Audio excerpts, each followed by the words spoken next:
है जो हम YouTube पे ऑल टाइम देखते रहते हैं। और आज तो आप डबल लकी हैं क्योंकि मेरे साथ साथ आपको इनको भी सुनने का मौका मिल रहा है।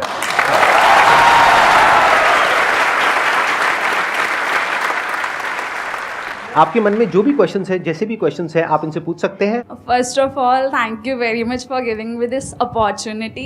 I want to ask you कि like आपने ये क्यों चूज़ किया कि you want to go into spirituality, कि मुझे इस चीज़ में ही जाना है?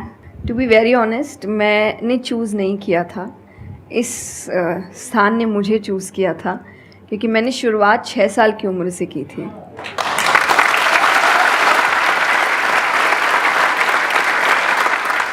उसमें आपको पता ही नहीं होता है कि करियर क्या होता है, काम क्या होता है।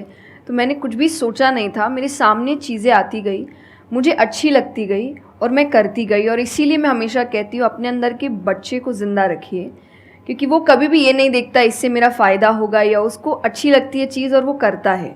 तो मैंने वो बचपने में मुझे वो चीज़ अच्छी लगी और मैंने उसको किया, और फिर अपने आप ही सामने चीज़ें आती गई, चाहे फिर वो भजन आए, फिर कथा आई, मोटिवेशनल सेशंस आए, जो जो सामने आता गया और जो जो मुझे लगा कि मेरे बस की बात है, मैं कर सकती हूँ, वो मैंने किया। और फिर मुझे पता ही नहीं चला कि कब सिचुएशन कहाँ हो गई। जब मुझे समझने का मौका मिला कि चलो कुछ बनते हैं, मैं ऑलरेडी बन चुकी थी।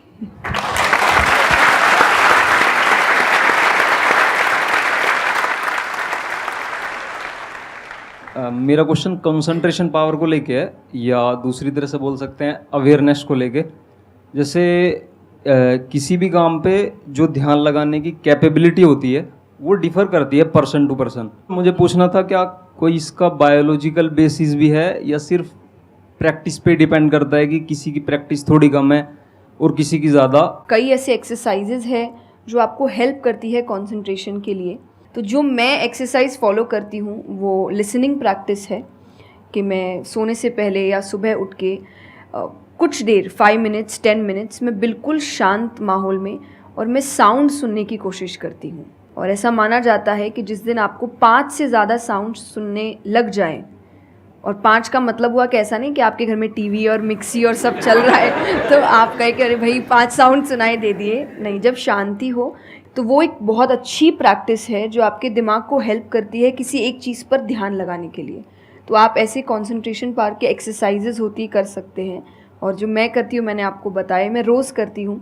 अभी तक मैं 3 से आगे बढ़ी नहीं हूँ, लेकिन आई होप जल्दी 5 आवाज़ों से ज़्यादा सुनाई देने लग जाए।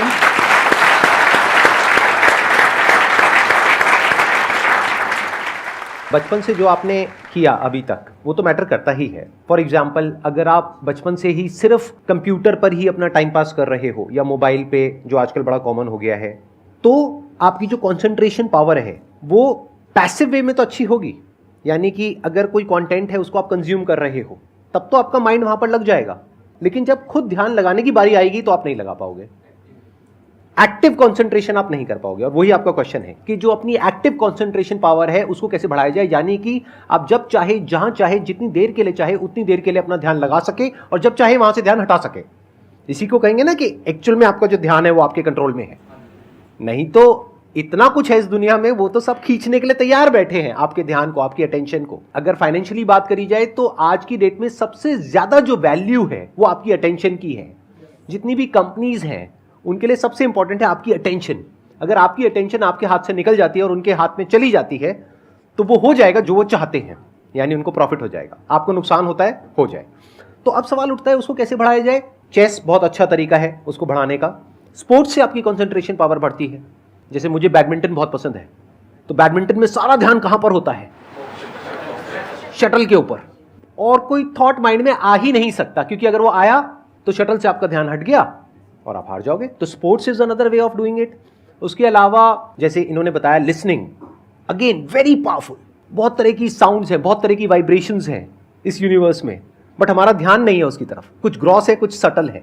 तो जैसे जैसे हम सटल जाते हैं तो ऐसी बहुत सारी वाइब्रेशंस हमारी पकड़ में आती है जो नॉर्मली लोगों की पकड़ में नहीं आ पाती है। क्यों? क्योंकि उनका ध्यान 2 जगह पे होता है, या तो इस दुनिया में जो कुछ हो रहा है वहां पे होता है, या फिर अंदर जो थॉट चल रहे होते हैं वहां पे होता है। इसके अलावा और कहीं नहीं होता है। तो उन वाइब्रेशंस को सुनने के लिए हमको कानों की भी जरूरत नहीं है। इवन विदाउट योर ईयर्स, अपने कान बंद करके भी आप सुन सकते हो उन साउंड्स को। तो शुरुआत वहां से करो धीरे धीरे आप देखोगे आपका जो ध्यान है वो आपकी पकड़ में आने लग जाएगा।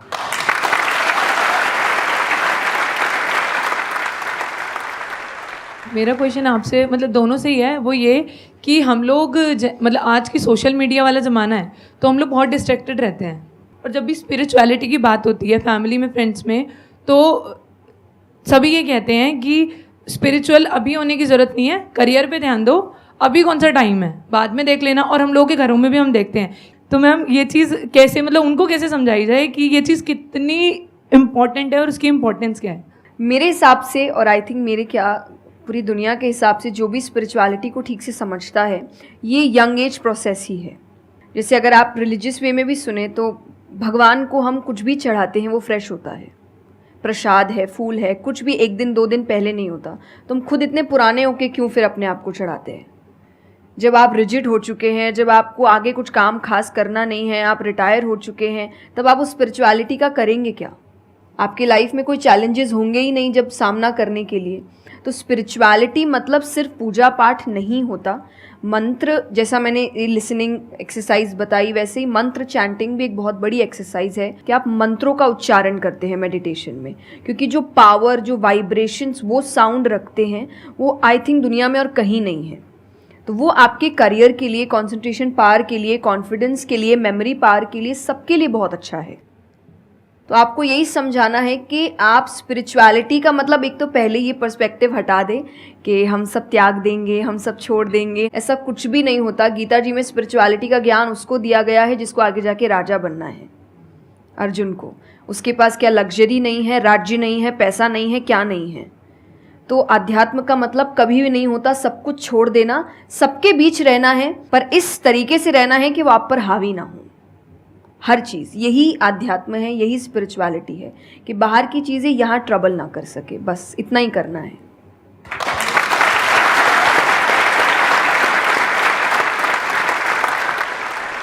अर्जुन कह रहा है कि क्या मैं सब कुछ छोड़ छाड़ के चला जाऊं?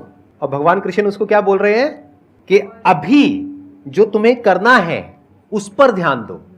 सब कुछ छोड़ना सॉल्यूशन नहीं है। खुद को पहचानो कि तुम क्या हो। जो प्रॉब्लम की पूरी जड़ थी वहां पर वो ये थी कि अर्जुन भूल गया था कुछ देर के लिए कि वो एक्चुअल में कौन है, जैसे हम भूल जाते हैं। तो भगवान उसको याद दिलाने का काम कर रहे हैं कि तुम एक योद्धा हो, तुम्हारा काम है लड़ना धर्म के लिए। तो भगवान उसको वो ज्ञान दे रहे हैं। ऐसे ही अगर आप एक स्टूडेंट हो तो आपका काम क्या है? पढ़ाई करना। अब आपको देखना है कि उसमें ये जो बातें हैं, इनकी बातें, मेरी बातें, या कहीं भी हमारे जो स्क्रिप्चर्स में बातें हैं, वो किस तरह से आपको काम आ सकती है वो करने में, जो अभी आपकी लाइफ की इस स्टेज में, इस पॉइंट पर आपके लिए करना सबसे इंपॉर्टेंट है। तो स्पिरिचुअलिटी 2 तरीके की हो गई। एक वो जो आपको भटका रही है, यानी कि वो लोग जो खुद अच्छे से नहीं समझ पाए स्क्रिप्चर्स को, वो आपको क्या कहेंगे कि सब कुछ छोड़ दो। और दूसरे वो जो एक्चुअल में समझ गए हैं कि क्या बात करी जा रही है, तो वो आपको क्या कहेंगे कि जो भी कर रहे हो उसको करो, अच्छे से करो, पूरे ध्यान से करो, पूरी ईमानदारी से करो, उसमें कोई कमी मत छोड़ो, क्योंकि यही आपको हेल्प करेगी लाइफ में आगे कुछ भी करने के लिए। अगर आज आप अपने काम को ढंग से नहीं कर पा रहे, तो कल अगर स्पिरिचुअलिटी में आपको कोई इंक्वायरी करनी है, स्क्रिप्चर्स को समझना है, क्या वो आप ईमानदारी से कर पाओगे? आप अगर अपना काम ठीक से कर रहे हैं, आपके इंटेंशंस अच्छे हैं, आप ऑनेस्ट हैं, आप पेशेंस रख रहे हैं, आप स्पिरिचुअल हैं। तो इसीलिए आपको बस अपना काम, जो उन्होंने सही कहा, एकदम ठीक से ईमानदारी से करना है। क्योंकि अगर यहाँ ईमानदार नहीं, क्योंकि जो आपका काम है, तो फिर कहीं और तो ईमानदारी की फिर बात ही क्या कर सकते हैं हम। मैम मेरा आप दोनों से ही है मेरा क्वेश्चन कि रियल फ्रेंडशिप का एसेंस आज खोते जा रहा है। हम सैटरडे संडे को पार्टी तो कर रहे हैं फ्रेंड्स के साथ, लेकिन जब रियल फ्रेंडशिप का टेस्ट होता है तो most of the friends fail हो जाते हैं, और हम भी फेल हो जाते हैं उसमें अपने दोस्तों। हम ये तो भूल जाते हैं कि वो हमारे दोस्त नहीं है अच्छे, तो हम भी तो नहीं हैं। तो ये चीज़ हम रियल फ्रेंडशिप को आज कैसे वापस उसके एसेंस को रीजनरेट करें और खुद भी दूसरों के अच्छे दोस्त बने। दोस्ती बहुत बहुत ज़रूरी होती है, और इस पे भी मेरा एक छोटा सा वीडियो है कि आप फ्रेंड्स को आइडेंटिफाई कैसे करें, या वही जो क्वालिटीज़ है वो खुद में भी कैसे लाएं। तो सबसे पहली क्वालिटी यही है कि हम जो सिर्फ सैटरडे संडे जिन दोस्तों से पार्टी करने के लिए मिल रहे हैं, वो आपके दोस्त नहीं होते हैं। वो आप बस एंटरटेनमेंट के लिए, आपको मस्ती करना है, मज़ा करना है तो आप मिल रहे हो। लेकिन एक्चुअल जो आपके दोस्त होते हैं ना, वो आपको भी सिखाते हैं, आप उनको भी सिखाते हैं, वो आपके साथ ग्रो करते हैं। और जैसा आपने कहा एसेंस, जैसे मैं मेरे पेरेंट्स के जो दोस्त हैं सालों से इक्के दुक्के हैं, लेकिन अभी तक है। और अभी भी हम कई बार ऐसा लगता है कि आप ऐसे कैसे बात कर रहे हो उनसे, तो वो कहते हैं हमारे दोस्तों को अपने दोस्तों जैसा मत समझना कि हम एक दो बोल देंगे या एक दो चीज़ें हो जाएंगी और हमारी दोस्ती टूट जाएगी। हमारी दोस्ती इस चीज़ पर नहीं बनी है। वो अगर महीनों भी एक दूसरे से नहीं मिल रहे हैं या 1 साल तक भी उन्होंने बात नहीं की है, वो 1 साल बाद भी फ़ोन करते तो वो वैसे ही होते जैसे वो 1 साल पहले थे, जहाँ उनकी बात छूटी थी, बिल्कुल वैसे। तो सबसे पहली चीज़ कि यही कि ज़रूरी नहीं है आपको अपने दोस्तों से हर एक इंटरवल में मिलना है तभी आपकी दोस्ती कायम रह सकती है। क्योंकि अब लोग आगे बढ़ रहे हैं, बिज़ी हो रहे हैं, काम कर रहे हैं, दूसरे शहरों में पढ़ने जा रहे हैं। अगर आपकी दोस्ती सिर्फ मिलने मिलाने से और मस्ती करने से, तो वो दोस्ती नहीं है। तो ये सबसे पहली चीज़ है कि जो आपको आपके सिचुएशन को समझे, वाइस वर्सा आप उसके सिचुएशन को समझिए कि दोस्ती है पर ज़िंदगी भी है, काम भी है, मेहनत भी है, परिवार भी है। सबसे बड़ी तपस्या, सबसे बड़ा तप मैं कहती हूँ गृहस्थ जीवन ही है। Thank you for the compliment. उसमें आपको इतना कुछ करना पड़ता है, वो एक सिचुएशन को समझना ज़रूरी है। दूसरा, आजकल जो एक ट्रेंड बन चुका है कि फ्रेंड्स सपोर्टिव होने चाहिए, तो सपोर्टिव का मतलब ये नहीं कि तुम गलत भी करो, तो जो कर्ण और दुर्योधन की दोस्ती थी कि नहीं भाई पाप भी कर, मार, गलत कर, मैं तो साथ खड़ा हूँ, ये दोस्त ये नहीं बहुत बड़ा होते पॉइंट हैं। बोला है इन्होंने, अभी इसके बारे में मैं बात करूँगा। तो ये दोस्त नहीं होते हैं। दोस्त आपको आपके पास खड़े रहेंगे सपोर्ट में, लेकिन ये हर वक्त बताएंगे कि तुम गलत हो, तुम गलत कर रहे हो, इसकी सज़ा मिलेगी। तो ये सच्चे दोस्त होते हैं। तो आप या तो कहते हैं ना कि कृष्ण जैसे दोस्त बनो, खुद ही बनो। बात यहीं आती है, कृष्ण जैसे ढूंढने से पहले कृष्ण जैसे दोस्त बनो, कि जो हर वक्त बताने। कृष्ण कभी अलग नहीं हुए अर्जुन से। जब वो कहने लगा कि मैं नहीं लड़ सकता, ये नहीं, उन्होंने उस वक्त बहुत डांटा कि क्षत्रिय है, ये तरीका है बात करने का, ऐसे बोलते हैं तो इतना बड़ा महाबाहु है, बड़े बड़े नाम बताए, याद दिलाया कि तुम कितने अच्छे हो। तो सबसे बड़ा दोस्त का आई थिंक क्वालिटी यही है, जो सपोर्टिव है लेकिन गलत चीज़ों में नहीं है, वो हर वक्त सही के लिए आपके पास खड़े हैं। और तीसरा जो मैं सबसे अच्छा कहती हूँ कि आपकी और उनकी मेंटालिटी मैच होनी चाहिए। आपको ये समझना है कि अगर मेंटालिटी एक नहीं होगी तो भले ही आप अपने पेरेंट्स को कितना ही कह ले कि हम कुछ नहीं करेंगे, अरे हम तो सिर्फ घूम रहे हैं, अरे हम वैसा कुछ नहीं करेंगे, करोगे, एक ना एक दिन ज़रूर करोगे, क्योंकि ये ह्यूमन नेचर है। आप जिसके साथ ज़्यादा समय बिताते हो, धीरे धीरे उसकी क्वालिटीज़ कुछ आपके अंदर आती है। तो ज़रूरी है कि वो बिहेवियर, वो पैटर्न, वो मेंटालिटी, वो माइंडसेट मैच होनी चाहिए दोनों की, तभी आप एक साथ ग्रो कर सकते हैं। वरना वही सैटरडे संडे मिलना और ज़िंदगी ख़राब करना, यही हो पाएगा बस। Excellent point. ये समझना इतना इंपॉर्टेंट नहीं है कि दोस्ती क्या है, ये समझना ज़्यादा इंपॉर्टेंट है कि दोस्ती क्या नहीं है। अगर आपका जो दोस्त है वो कुछ गलत कर रहा है तो उसका साथ देना दोस्ती नहीं है, क्योंकि अगर आप गलत में भी उसका साथ दोगे तो वो और पावरफुल हो जाएगा, वो और बड़ा गलत काम करेगा। मानो आपका दोस्त पी करके गाड़ी चला रहा है, तो दोस्ती ये नहीं है कि उसको बोलना कि हाँ चल कर कर कर कर कोई नहीं, और बड़ा और बड़ा और बड़ा नहीं। उस वक्त क्या बोलना, गाड़ी रोक, मैं उतर रहा हूं। अब उसके बाद आपका क्या होगा वो बाद में देखेंगे, वो डिपेंड करता है कि आपको कहाँ उतारा उसने। जो इन्होंने एग्जाम्पल दिया दुर्योधन वाला, बहुत इंपॉर्टेंट है वो समझना। ऐसे लोगों से दूर रहो, ये दोस्ती है। दोस्ती को तोड़ देना दोस्ती होता है बहुत बार। कई बार लाइफ में ऐसा पॉइंट आ जाता है जो एक धर्म संकट के जैसा होता है, जहां पर जा करके आपको साफ नजर आ रहा होता है कि ये जो इंसान है ये सिर्फ अपना ही नहीं मेरा भी सर्वनाश कर देगा। ऐसे लोगों को छोड़ देना दोस्ती है। फिर अगर उसके अंदर इंसानियत वापस से जागती है तो वापस से वो अगर आपके पास में आता है तो ठीक है, नहीं आता है तो कोई बात नहीं, छोड़ दो ऐसे दोस्त को। तो बड़े ध्यान से चुनना अपने जो दोस्त हैं। जो इन्होंने कहा, संगति बहुत इंपॉर्टेंट है लाइफ में। इसीलिए पहले के जमाने में सत्संग की इतनी वैल्यू होती थी। हर घर में एक सत्संग हॉल होता था एक जमाने में। आज जैसे हम सत्संग का नाम सुनते हैं हमारे माइंड में कुछ और ही आने लग जाता है। सत्संग मतलब सत्य के संग। सत्य मतलब वही जो इन्होंने कहा कि जब कोई सही रास्ते पे चल रहा है तो उसका साथ देना, और कोई झूठ के रास्ते पे चल रहा है, कोई गलत काम कर रहा है तो उसका साथ छोड़ देना। तो सत्य के साथ रहना, वो लोग जो सत्य बोलते हैं, वो लोग जो सत्य की राह पे चल रहे हैं, वो लोग जो धर्म की राह पे चल रहे हैं, ये वर्ड सुनने में आपको थोड़े से पुराने लगेंगे, लेकिन अगर इसकी डेप्थ को आप समझोगे तो अंदर से आप समझ पाओगे कि मैं क्या बोल रहा हूँ, किस लेवल से बोल रहा हूँ। Hello sir, hello ma'am. Ma'am मतलब कई बार हम सुनते भी हैं, बहुत जगह देखते हैं और कई बार बहुत बार हम पढ़ते भी हैं। मैम मुझे ये पूछना है कि मैम भक्ति क्या है, मतलब भक्ति क्या होती है? आज ये ज़माना अलग हो गया है कि भगवान से भी लेन देन का मामला चल रहा है कि आप मेरा ये काम कर दो तो ये हो जाएगा, और काम एक भी नहीं हुआ तो भगवान बदल ले, कि भाई कहीं और माथा टेकते हैं, यहाँ तो काम हो नहीं रहा, तो ये भक्ति नहीं होती।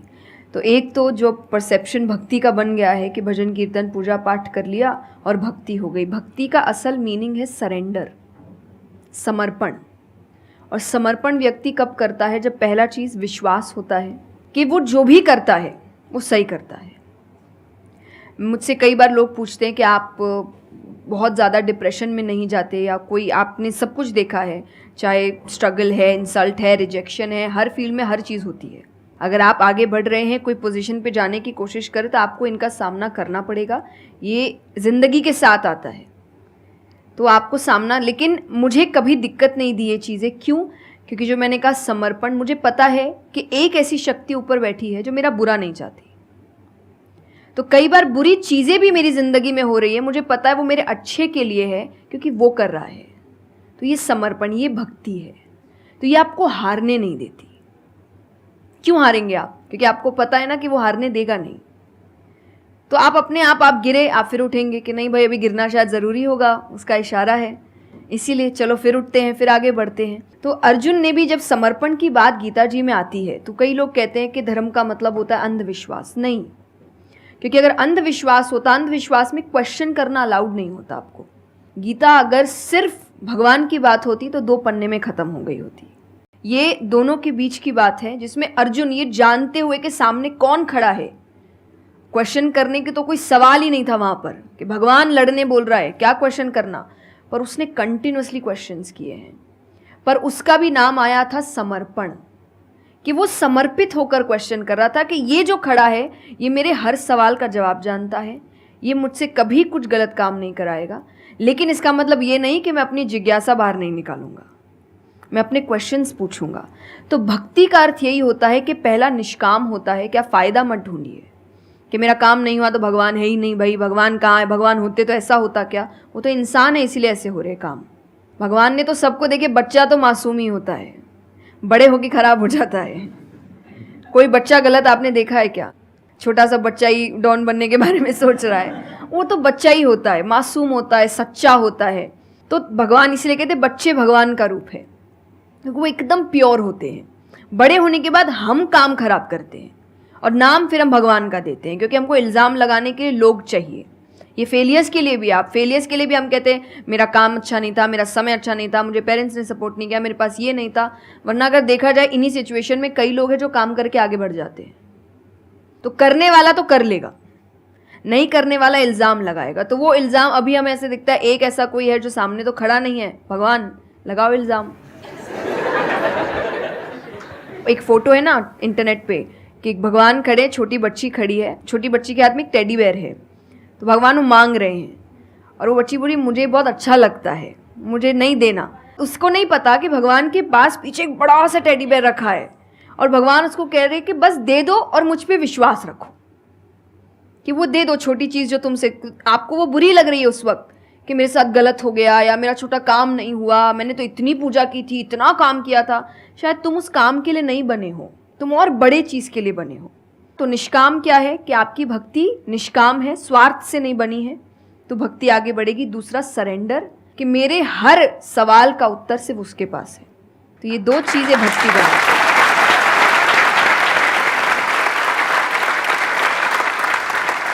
मेरा मन कर रहा है कि मैं बैठ करके बस आराम से आपको सुनता रहूं, मेरे को इतना अच्छा लग रहा है। आप प्लीज़ थोड़ा सा और बोलिए इसके बारे में, भक्ति के बारे में। मुझे सही में बहुत, कितने लोग चाहते हैं कि थोड़ा और बोले? हाँ, क्योंकि इनसे अच्छा कोई नहीं हो सकता इसके बारे में बोलने के लिए। मेरे को पता है आपके पास में और बहुत कुछ है बोलने के लिए, थोड़ा सा प्लीज़ और बोलिए। ये 2 चीज़ें जो भक्ति में, तीसरा हम जब करते हैं सत्संग, जो उन्होंने कहा सत्संग का एक सत्य के संग। तो सत्य कौन है? जब हम शास्त्रों में देखते हैं सबसे पहला श्लोक जो श्रीमद् भागवत में आता है वो भगवान का स्वरूप बता रहा है, उसमें है सच्चिदानंद रूपाय। सच्चिदानंद का मतलब होता है 3 चीज़ें मिलकर बनती है, वो है सत, चित और आनंद। जो ये 3 चीज़ों को जीवन में समझ लेगा सही से, उसने भगवान को समझ लिया, क्योंकि भगवान का रूप ही सच्चिदानंद है। तो सबसे पहला है सच, जो कहा गया सच की राह पर चलो। जो हम ये एक्चुअली आपने एग्जैक्ट वर्ड उस वक्त बोले, मैं अपनी कथा में भी कहती हूँ कि आजकल हम इतनी छोटी छोटी बातों पे झूठ बोलते हैं कि हम किसी से मिलने जा रहे हैं और हम घर से भी नहीं निकले, अरे 5 मिनट, अरे सिग्नल पे खड़ा हूँ, अरे बस पहुँच गया, अरे क्या हो गया, वो 2 बातें तो सुनाएगा ना सिर्फ कि तुम समय लेकर नहीं आए, पर हम इतनी इतनी सी बातों में झूठ बोल रहे हैं। ये हमें लगता है कि कोई बड़ी बात नहीं, पर ये बहुत बड़ी बात है कि आप इतना भी सच का सामना नहीं कर सकते, और फिर हमें लगता है कि हम लाइफ की जो प्रॉब्लम्स है उसका सामना कर लेंगे, खुद के सच का तो सामना कर नहीं पा रहे हैं। जिंदगी का सच सामने आएगा तब तो बैंड ही बज जाएगी पूरी, क्योंकि वो कठिन है। जिंदगी आसान नहीं है, किसी के लिए नहीं, भगवान के लिए भी नहीं हुई। आप राम जी को उठाइए, कृष्ण जी को उठाइए, जब तक यहाँ रहे कोई सुखी नहीं रहा।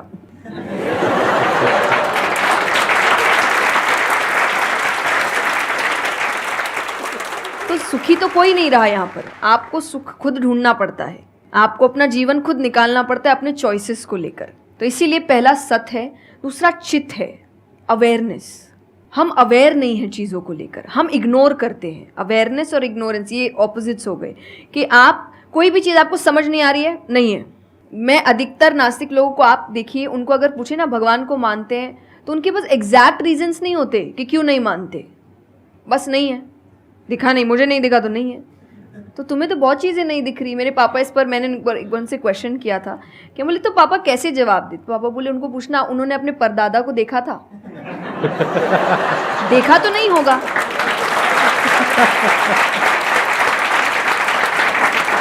सुना है, दादा से सुना है, पापा से सुना है कि थे, मैंने तो नहीं देखा, तो मैं बोल दूं वो थे ही नहीं। कुछ तो सच्चाई होगी, उसको ढूंढने की कोशिश करो। मैं धर्म के लिए हमेशा कहती हूँ कि आपको ढूंढना पड़ेगा। भगवान, मेरे पापा ने मुझे एक बात कही थी, भगवान मानने की चीज़ है, जानने की नहीं। जानना क्या होता है, पहले इस्तेमाल करे फिर विश्वास करे।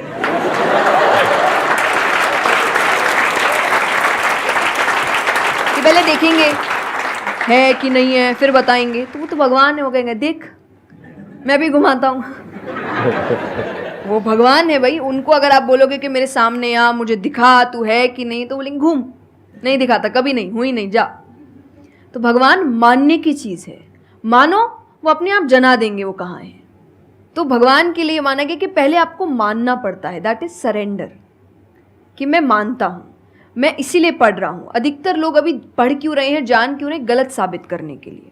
और दुनिया के लिए भी, आप किसी भी चीज़ को जानने की कोशिश करो तो सिर्फ एक खाली दिमाग से जानने की कोशिश करो, अपने दिमाग से नहीं कि मुझे गलत साबित करना इसीलिए पढ़ता हूँ चलो।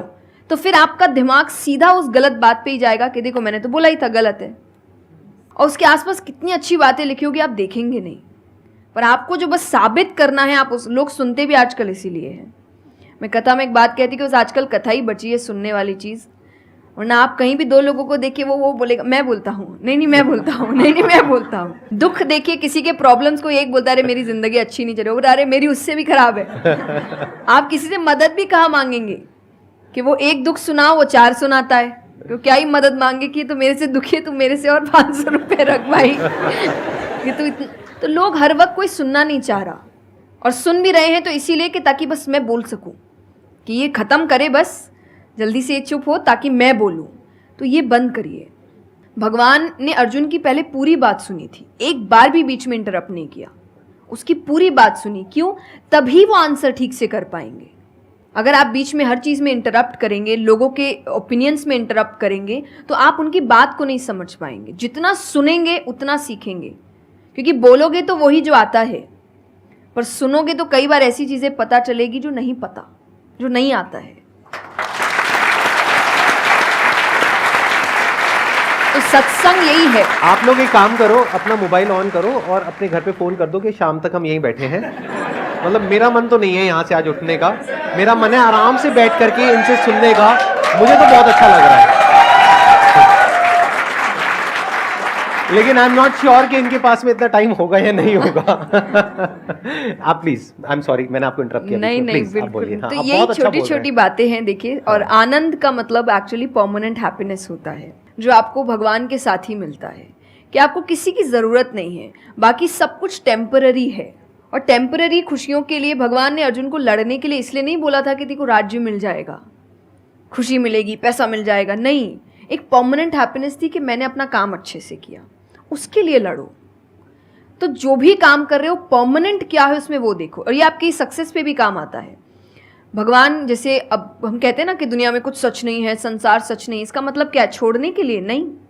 क्या आप पहली चीज़, जब दुख आ रहा है तो डिप्रेशन में मत जाओ, क्योंकि आप जानते हो ये भी परमानेंट नहीं है, टेम्पररी है, कल फिर ठीक हो जाएगा। खुशी आ रही है तो घमंड मत करो, ये भी निकल जाएगा, ये पोजीशन भी ज़्यादा समय तक रहेगी नहीं, तो उसको रखने के लिए काम करते रहो।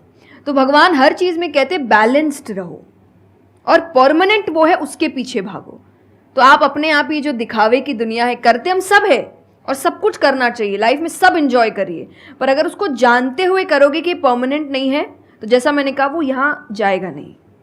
जैसे एक पक्षी है, आप पेड़ पे उसको बैठा दो और फिर जिस ब्रांच पे वो बैठी उसको काटने लगो, और जब तक ब्रांच नहीं गिरेगा वो नहीं हटेगी, क्योंकि उसको ब्रांच पे भरोसा है ही नहीं। उसको पता ये रहेगा ना, उसको अपने पंखों पे है कि वो जैसे ही गिरेगा मैं उड़ जाऊंगी।